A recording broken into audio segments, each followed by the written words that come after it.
Nakilala po ng GMA News ang isang babae na pumayag magpahiram ng kanya sinapupunan sa mag-asawang hindi magkaanak. Gagawin niya raw ito kapalit ng bayad na aabot sa halagang katumbas ng mahigit 2 milyong piso. Tunghayan po ang kanyang kwento sa Saksi Special Report. I am a 30-year-old Filipino female. I would like to be a surrogate mother for couples who are not capable of bearing children. Ganito kakaswal mag-alok si Bella, di niya tunay na pangalan, ng serbisyo bilang surrogate mother sa 2 website. Ibig sabihin, siya ang magbubuntis para sa mga di magkaanak, bagamat hindi naman sa kanya manggagaling ang egg cell. I will take it as parang mutualism. They will benefit from me. I will benefit from them in a way na I could fulfill their dreams na magkakaanak sila. Sa ngayon, may mag-asawang Briton na raw na nakikipag-ugnayan sa kanya para kunin ang kanyang serbisyo. Kapalit ng maternal allowance na aabot sa kabuuang 33,200 pounds o mahigit 2 milyong piso. Siyam na buwang dadalhin ni Bella sa kanyang sinapupunan ang magiging anak na mag-asawang Briton sa prosesong tinatawag na gestational surrogacy. Sa gestational surrogacy, pagsasamahin ng egg cell at sperm cell na mag-asawang kliyente sa tulong ng in vitro fertilization. Ang mabubuong fertilized egg, ilalagay naman sa sinapupunan ng surrogate mother tulad ni Bella. So yung surrogate mother, para maintindihan lang ng publiko, is commonly known as uterus for rent. Kumbaga gagawin lang siyang bahay ng bata na pero ang pinanggalingan ng batang yun ay 2 magkaibang tao. Sa loob ng kasunduan, 1 taong mananatili si Bella sa Europa. 9 na buwan para sa pagbubuntis at 3 buwan para sa pagpapasuso ng bata. Ang tatanggaping 2 milyong pisong allowance, sabi ni Bella, malaking tulong daw sa pagpapalaki ng 4 niyang sariling anak, lalo pat walang trabaho ang kanyang mister. Kung meron ka ng stable na income, mapoprovide mo na yung funding ng education ng mga bata. Malaki kasi kung ganun kalakas. Never been, hindi kami man nakahawak ng ganun kalaking pera before pa. O, siguro malaking na rin, pag-angat na rin sa pamumuhay. Pero nababahala ang ilang social worker. Bagamat hindi ilegal ang pagiging surrogate mother, mahirap daw maproteksyonan ng mga ina sakaling magkaproblema, lalo na sa mga kaso ng surrogacy, kung saan kasama ang pera sa usapan.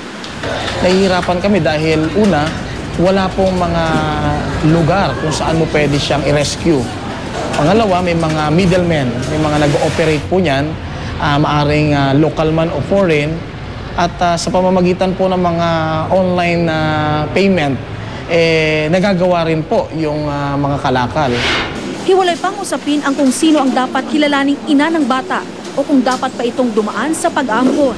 At pananaw po ng ating batas, pag ikaw ang nagsilang, sa'yo po ang bata at ikaw ang kanyang biological magulang o mother. Pero sa usapin po ng siyensya, ibang bagay po yan dahil may scientific intervention. At kung malagay sa panganib ang kalusugan ng surrogate mother, ano kayang magiging habol niya? It involves hormonal manipulation. May mga ibang hormones na binibigay sa surrogate mother para masuportahan yung pregnancy na itatanim sa matres niya sa hindi natural na paraan. So, yung pagbigay ng gamot, alam mo naman yan, many complications can happen as effects of these medications. Bukod pa rito, usapin kung nakakalakal nga ba ng isang ina ang kanyang katawan sa pagpapahiram ng sinapupunan. Para kay Bella, hindi raw. Ang kasabihang isang paa ang nalalagay sa hukay tuwing nagsisilang ng bata ay panganib na handa raw niyang suungin para dugtungan din ang pangarap ng kanyang pamilya, lalo na ng mga sarili niyang anak. You risk your own, I risk mine. But on the upper perspective, on the wider perspective, we're both hoping na it will be successful. Para sa Saksi, Maria Bulaklak Ausente, nag-uulat. Mahigit 6 sa bawat 10 kabataang Pilipinong edad 7 hanggang 14 sa urban areas ang may cellphone, batay sa isang survey. At dahil dyan, iminungkahi ng ilang eksperto na kailangang bigyan ng pansin ang epekto ng cellphone at makabagong teknolohiya sa kalusugan ng mga bata. Saksi si Connie Sison.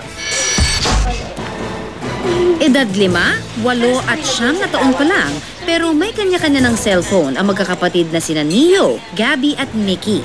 Ang kanilang mommy Grace kasi, working mom, kaya kailangang in touch daw sa kanila palagi. Marami kasi silang after-school activities, so kailangan kong contact sila kaagad, yung mga oras ng pagsundo, pagkatapos for emergency purposes. Si Mommy Tet naman, ngayon palang bibigyan ng cellphone ang 12 anyos na anak bilang graduation gift. For 3 years, humihingi siya pero hindi pa namin siya binibigyan. We feel na it's about time na siguro kailangan na namin siyang bigyan kasi pag high school, alam mo naman ko na nandyan na rin yung peer pressure, nandyan na rin yung requirements of the teenage years na kakailanganin niya na rin talagang maging in touch with her friends.